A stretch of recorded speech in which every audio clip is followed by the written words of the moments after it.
আমি জিন্দগিতে আমার লজ্জা স্থান আমার স্বামী ছাড়া কাউকে ব্যবহার করতে দিনি। এই তিনটা কথা যদি সত্য হয়ে থাকে, এই নির্জন ঘরে এই স্বৈরাচারী শাসক যেন আমার গায়ে হাত লাগাতে না পারে। কথা শেষই হয়নি, শাসক অজ্ঞানে উল্টে পড়ে গেছে।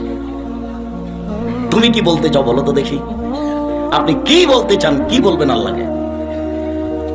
আব্দুর রাজ্জাক সাহেব তো বললেন যে হাত এভাবে উঠালে এখনই দোয়া কবুল হবে, ইসমে আজম পড়লে, দুরুদে ইব্রাহিম পড়লে, তারপর নিজের কথা বলার সাথে সাথে কবুল হয়ে যাবে। কিন্তু ঘটনা যদি এমন না হয় তাহলে কিভাবে বলবেন? দাড়ি চাঁচা আছে, প্যান্টটা টাকানোর নিচে আছে, হাতে সিগারেট আছে, গলায় টাই আছে, কোনটা বলবেন আপনি? আবার দল পার্টি করার সময় তো অমুকের চরিত্র ফুলের মতো পবিত্র, কোনটা করবেন? আপনি যে আল্লাহকে বলবেন কিছু, কিভাবে বলবেন?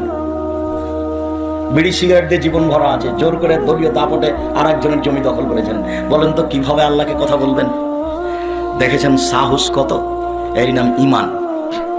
ঈমান যত বেশি হবে পাপ তত কম হবে, ঈমান যত কম হবে পাপ তত বেশি হবে।